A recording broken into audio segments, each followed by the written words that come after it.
जनाब जो हेडिंग बनी हुई है ना, होनी क्वेश्चन, ये वाकई होनी क्वेश्चन है। रेक्टेंगल के side of rectangle are 6 and 8 centimetre but centre of rectangle lie on circle, find area of circle without rectangle. तो हम तो इन होनी क्वेश्चन को भी बड़ा आसान बना लेंगे बच्चों ट्रिक से।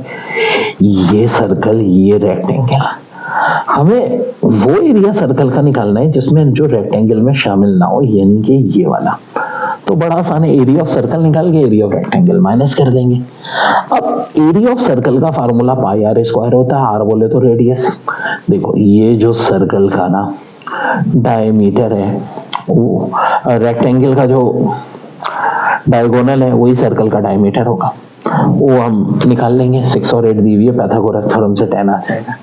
10 को 2 से डिवाइड कर दिया, 5 आ गया area of circle. Area of circle का फार्मूला पाई आर स्क्वायर यानी 25 पाई। 25 पाई में से हम क्या माइनस करेंगे, एरिया ऑफ रेक्टेंगल, यानी 8 6 48। 25 पाई माइनस 48, ये हमारा आंसर आ जाएगा। तब देखो, हो सकता है इस फॉर्म में दिया हो सकता है इस फॉर्म में, हो सकता है इस फॉर्म में, पेपर में इसी फॉर्म में था। फिर कह रहे हैं how many squares with side half inch और two center of rectangle this is 4 feet long and 6 feet. तो एरिया ऑफ रेक्टेंगल में 4 फीट लॉन्ग 12 से मल्टीप्लाई करेंगे इंच में कन्वर्ट करने के लिए, और ये 6 फीट है, इसे भी 12 से कर देंगे।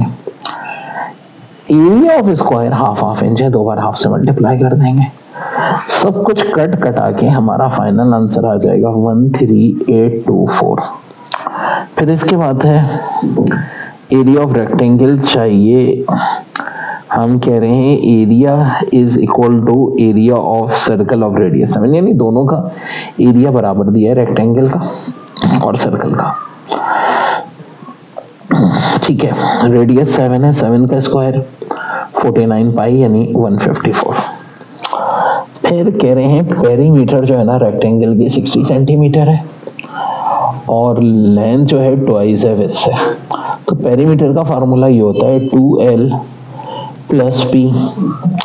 ये 60 थी, 2 कॉमन ले लो, 30 से डिवाइड कर दो तो 30 आ गया। लेंथ 2b के बराबर है, 2b plus b 3b। 3b अगर 30 है तो b 10 आ जाएगी, लेंथ 20 आ जाएगी। एरिया चाहिए 10 20 are 200। अब एक और ऐसा ही सवाल है जिसमें डायगोनल ऑफ रेक्टेंगल कह रहे हैं 15 है और डिफरेंस जो साइड का दिया हुआ है वो 3 है। तो देखो ऐसा तब तभी हो सकता है जब एक साइड 12 और 9 हो, क्योंकि इनका डायगोनल यानी स्क्वायर का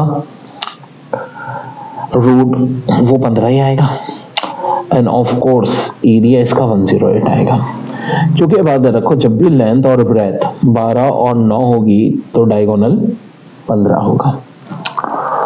फिर टोटल कॉस्ट जो है फ्लोरिंग ऑफ रूम की दी हुई है 8.5 स्क्वायर मीटर, 510 रुपए। तो और कह रहे हैं कि लेंथ जो है रूम की वो 8 है, ब्रेथ क्या होगी। तो पहले तो देखो 510 को 8.5 से डिवाइड कर दो, एरिया आ जाएगा 60। अब एरिया क्या होता है, लेंथ इनटू ब्रेथ। लेंथ 8 है, 60 को 8 से डिवाइड कर दो, 7.5 इज योर आंसर।